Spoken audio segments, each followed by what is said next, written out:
제가 두 절을 읽어보겠습니다. 그날에 예수께서 집에서 나가사 바닷가에 앉으심에 큰 무리가 그에게 모여들거늘 예수께서 배에 올라가 앉으시고 온 무리는 해변에서 있더니. 아멘. 한 번 더 읽겠습니다. 그날에 예수께서 집에서 나가사 바닷가에 앉으심에 큰 무리가 그에게 모여들거늘 예수께서 배에 올라 앉으시고 온 무리는 해변에 서 있더니. 아멘.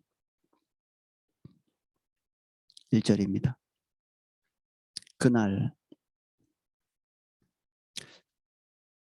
그날이죠. 그날. 우리가 어제 그리고 그저께 살펴봤던 사건이 일어난 그날입니다. 예수의 어머니와 형제들이 찾아와서 사실 문전박대한 거죠. 문전박대한 그날.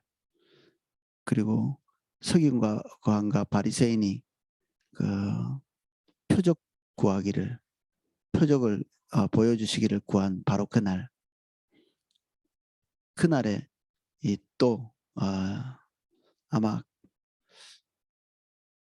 그래도 해가 떠 있는 그 시간에 예수님께서 해변에 다시 나가서 사람들을 가르치시고 거기서 하나님의 복음을 선포하십니다. 제가 그날에라는 말이 어느 정도 시간인지 몰라서 주석을 좀 이것저것 찾아보면서 한날에 예수님께서 하신 일이 처음에는 너무 많았습니다. 이게 그때라는 말 때문에. 이 38절 우리가 한 일주일 동안 살펴본 내용들이 전부 다 한날에 이루어졌는 줄 알고 제가 깜짝 놀랐습니다. 이 새벽부터. 예수님이 하루에 일을 도대체 얼마나 하신 거야. 그 위에 보면 그날에는 그 위에 있는 사건들과 연결이 되고 38절에도 그때에라는 말이 나오면서 또 그 위에 끝났나 싶었더니 그 위에 또 그때가 나오고 그 위에 거기서 떠나라는 말이 나와서 지금 뒤에 한 2-3주 정도 했던 때까지 그때 올라가서 그 거의 같은 시점에 그때라는 말은 우리는 일어난 사건이 바로 다음에 또 다른 사건이 일어날 때 그때라는 말을 쓰잖아요. 우리 한국말이. 그래서 제가 조금 놀래서 주석을 찾아보니 제가 생각했던 그런 그때는 아니더라고요. 이것은 이제 막연하게 정확한 시점을 잘 모를 때 마태가 이제 예수님의 가르침에 대해서는 분명히 이해가 되는데 그리고 기억이 나는데 날짜가 정확하게 언제인지 잘 모르는 이 시대의 시간 개념 자체가 그렇죠. 정확하게 잘 몰라서 그냥 막연한 어떤 한 때를 지칭해서 그때라고 이렇게 한 것입니다. 제가 좀 오늘 새벽에 어제 사역이 저 개인적으로는 좀 분량이 많아 가지고 그래도 예수님께서 하신 일들을 보면서 너무 많아서 제가 깜짝 놀랐는데 도대체 하루 동안에 도대체 얼마나 일을 많이 하신 거야. 이게 앞장까지 이렇게 살펴보다가 시간이 다 지나버렸습니다. 그래서 많이 보지 못하고 다른 것들은 그래서 화면에서는 좀 안심이 됩니다. 예수님도 내가 생각했던 것만큼 그렇게 많이 일하지는 않으셨구나. 물론 이게 몸이 지쳐서 폭풍이 일어나는데도 일어나지 못하는 그만큼 피곤에 지쳐서 일을 하시기도 하셨지만 저는 뭐 초인적인 능력으로 일하신 건 아니다. 그래서 하루에 한 집에서 어떤 일을 하시고 바리새인들과 서기관들과 논쟁하시고 가족들의 사건을 뭐 마음이 뭐 좋지는 않으셨겠죠. 이런 일을 하시고 곧바로 장소를 이동해서 다시 바닷가에 나가서 앉으셨더니 사람들이 몰려왔다. 하루 만에 이렇게 이 만난 사람들을 보면, 사건들을 보면 서기관과 바리새인들과 논쟁, 이거는 종교적으로 하이 클래스에 속해 있는 사람들이죠. 이 유대 사회에서는 그래도 내노라 하는 사람들, 그리고 지식계층, 그리고 권력을 가지고 있는 기득권층이라고 볼 수 있습니다. 이들과의 관계도 예수님께서 마다하지 않고 그들을 대면하시고 가르치시고 때로는 책망하시고 이렇게 하셨던 것 같고, 가족과의 관계가 제일 좀 이렇게 예수님께서 우선순위를 제쳐 놓으시고 뒤로 물리신 사건이고, 오늘 우리가 보는 긴 가르침의 시작입니다. 이게 예수님의 가르침이 연속적으로 길게 이어지는, 어쩌면 예수님의 가르침의 하이라이트 같이, 오늘 하루의 하이라이트죠. 이것이 지금 아마도 추측해 보건대 오전에 스케줄을 하나 소화하시고 오후쯤이겠죠. 이게 밤은 아닌 것 같습니다. 예, 낮에 해가 있을 때. 요즘에야 뭐 라이트를 켜고 이렇게 음향 시설이 있고 이래서 밤에도 이런 사역을 할 수 있겠지만, 예수님 시대에는 음향 사용할 수 있는 그런 때도 아니고 지금부터 2000년 전 아닙니까? 그리고 라이트를 비출 수 있는 그런 것도 아니고, 예수님께서 낮에 바닷가에서 앉으셨다. 이게 예수님 시대에 사람들이 많이 몰려와서 5천 명씩, 또 어떨 때는 그거보다 더 많은 사람들이 와서 앉아 있으니까 환경적으로 이 육성으로 전할 수 있는 한계가 있잖아요. 그래서 이 바닷가에 앉으셨고 여기에서 군중들을 기다리시는, 이거는 그 해풍이 낮에는 바다 쪽에서 육지 쪽으로 이렇게 불어가죠. 그래서 과거에는 설교를 할 때 치죽은 듯 조용한, 이게 성령의 역사 중에 하나였다고 합니다. 모든 사람들이 조금씩만 소리를 내도 뭐 몇천 명씩 이렇게 모이면 도저히 한 사람이 말한 이 말로 이게 전달이 잘 안 되겠죠. 근데 예수님께서 뭐 큰 소리로 이렇게 가르치셨겠지만 이 많은 사람들이 이 음성을 들었을 때는 최소한 두 가지 요소는 있어야 됩니다.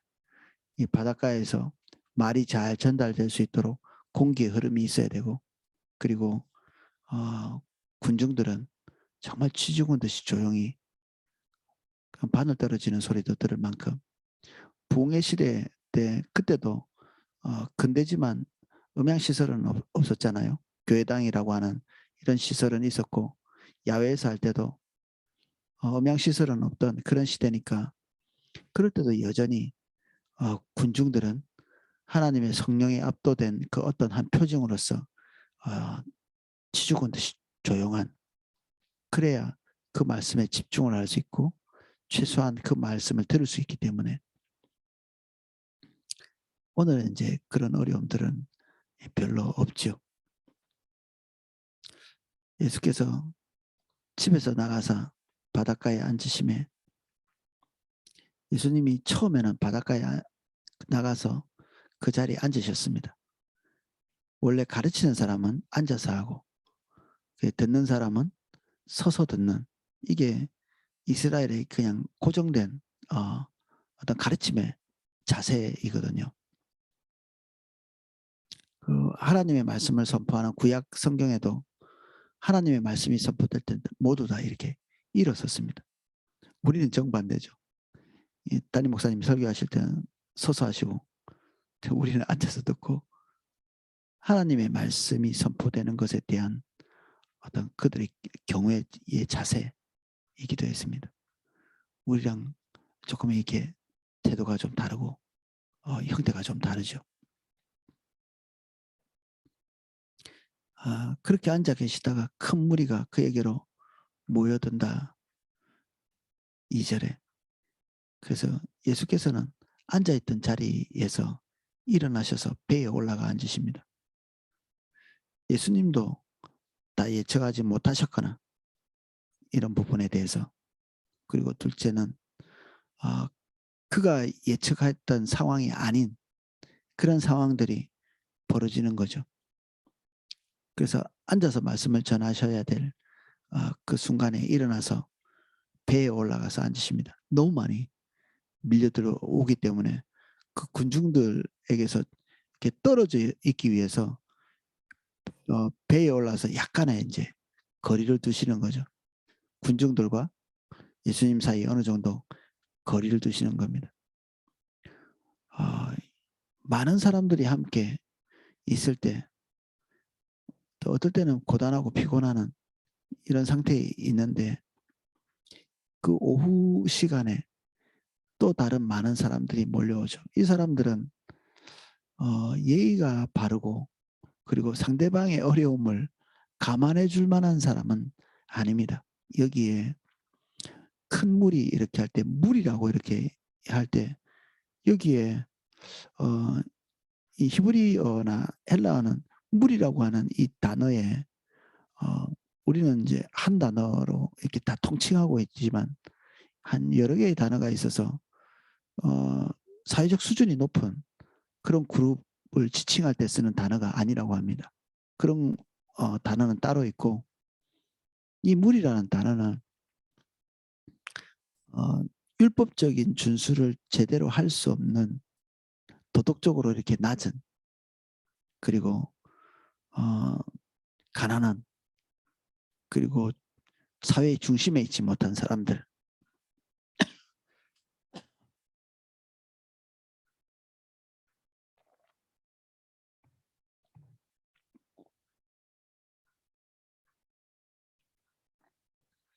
그런 사람들이 여기에 쓰여진 무리라는 단어로 지칭할 만한 사람이라고 합니다.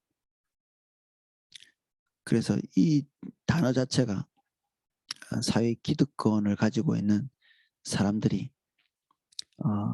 하층민들, 그들이 볼 때는 윤리적으로나 도덕적으로나 그리고 경제적으로나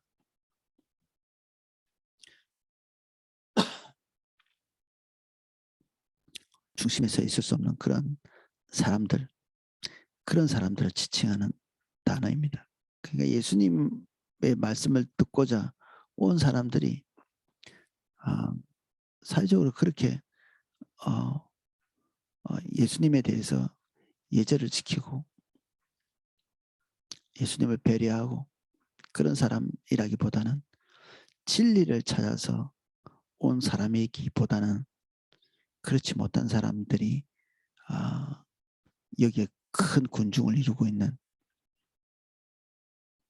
그래서 여기에 즉각적으로 나타나지는 않지만 오병이어 사건,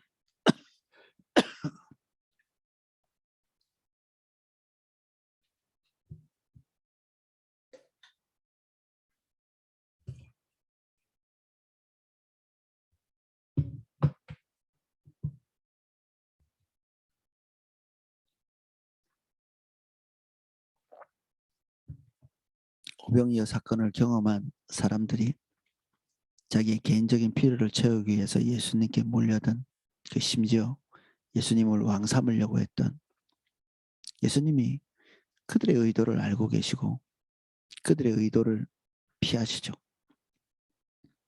예수님이 오신 목적이 아니기 때문에 그렇습니다.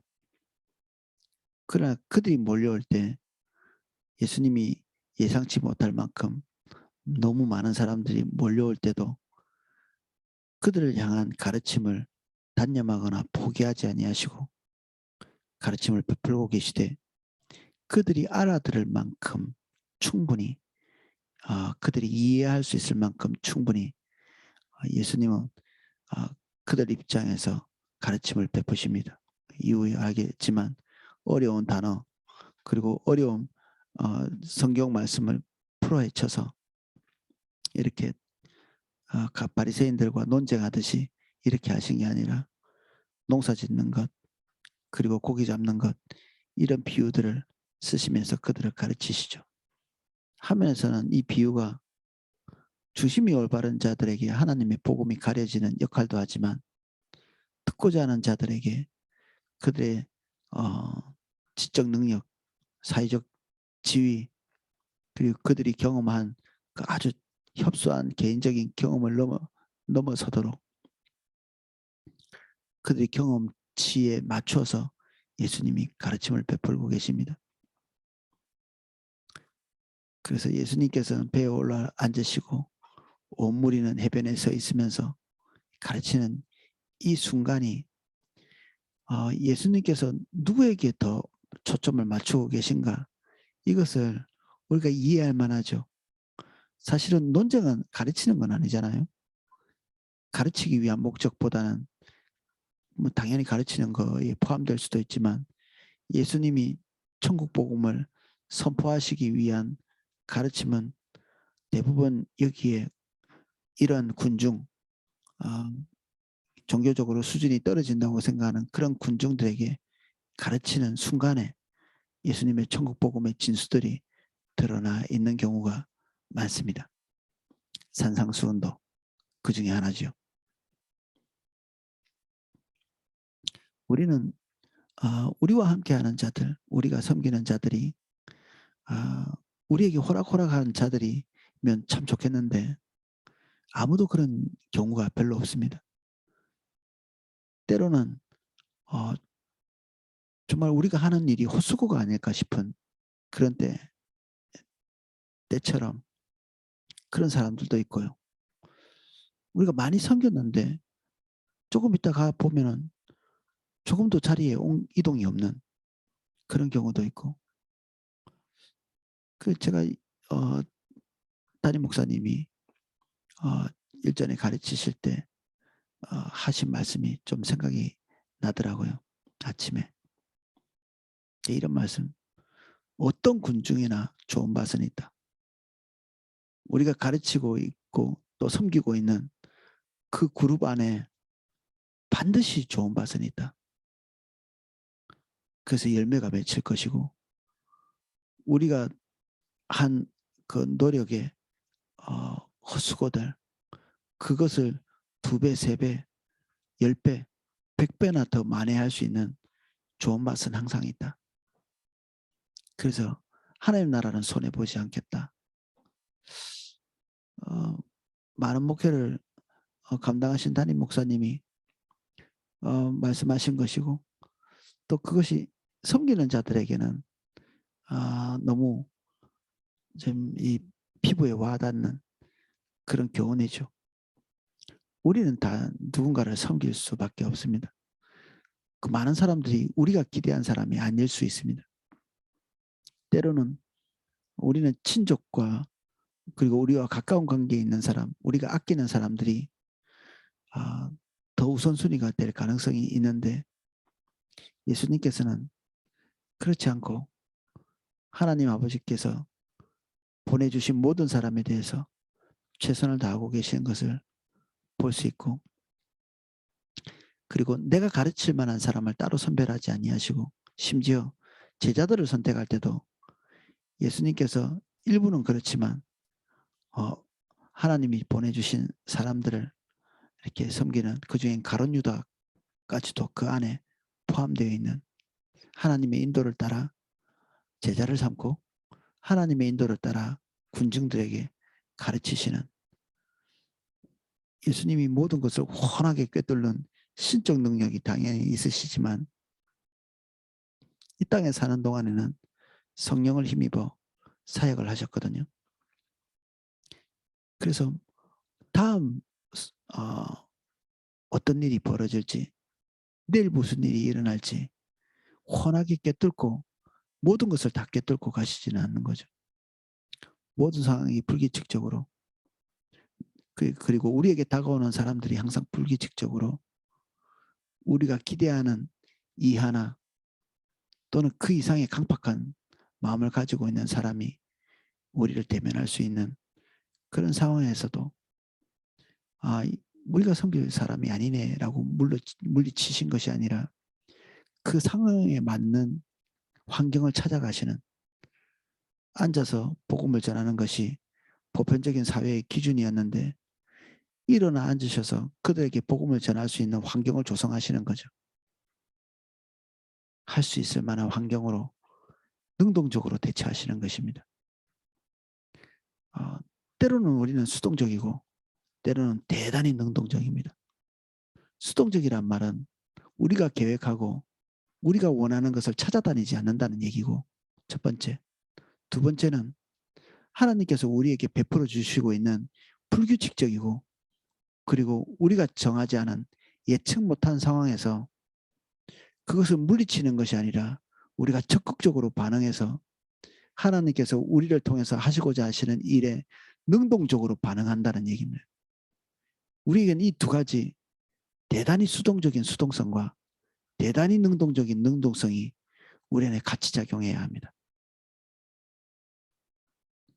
예수님은 아버지께서 말씀하시는, 하나님 아버지께서 말씀하시는 것이 아니면 행하지 않는다, 행할 수 없다, 이런 철저한 수동성을 말씀하시면서도 하나님께서 보내신 모든 상황,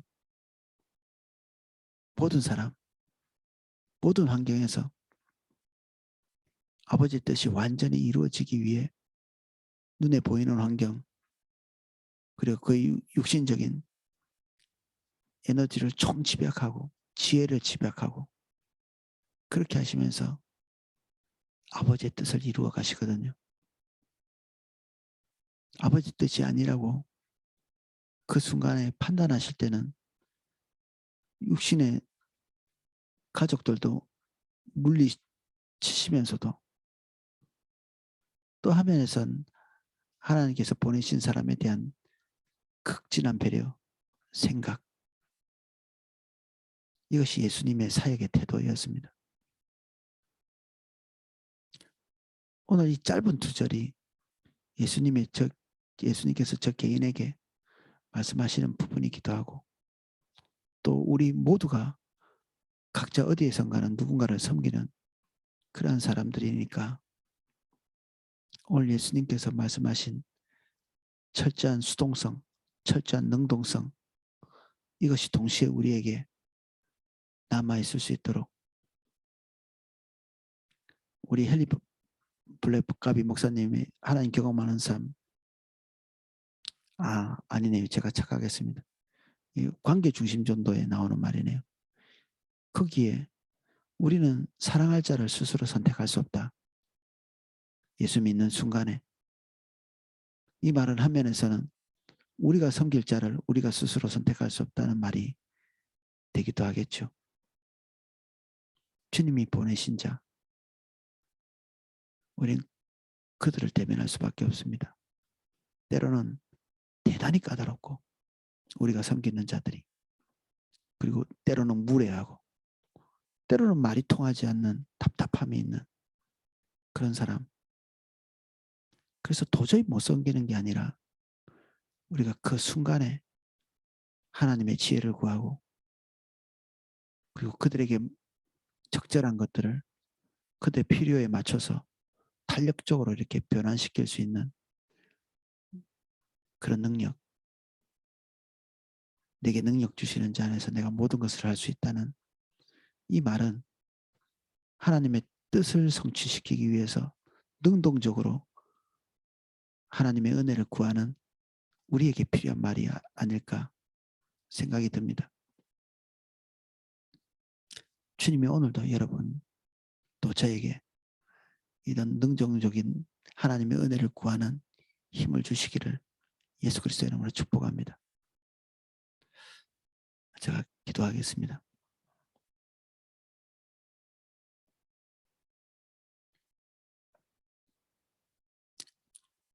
우리 한 사람 한 사람이 주의 종이라 칭함받습니다.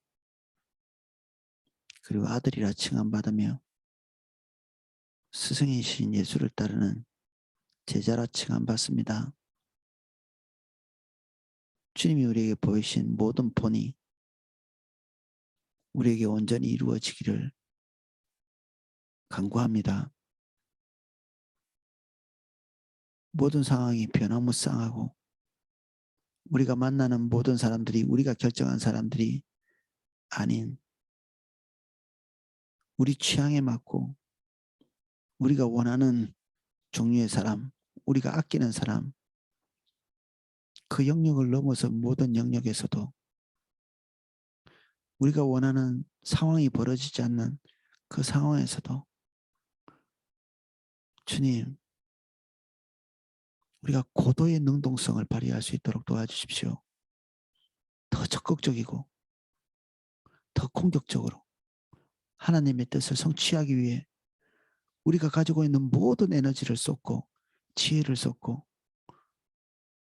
우리가 알고 있는 모든 것을 통해 하나님의 뜻을 이루는 데 방해가 되는 모든 요소들을 타개해 나가고자 몸부림치는 자그마한 불합리한 일도 주저앉거나 하나님의 일을 해야 하지만 부정적인 요소들이 개입해 들어올 때 그것 때문에 우리가 주저앉고 단념하고 포기하는 것이 아니라 그럴 때일수록 천국을 쟁취하는 자처럼 군사로 모집한 자를 기쁘시게 하는 자와 같이 아버지의 뜻을 양식으로 삼은 예수님같이 능동적으로 반응할 수 있도록 도와주십시오. 주님이 우리에게 뜻하신 것은 반드시 이루어지게 해주십시오.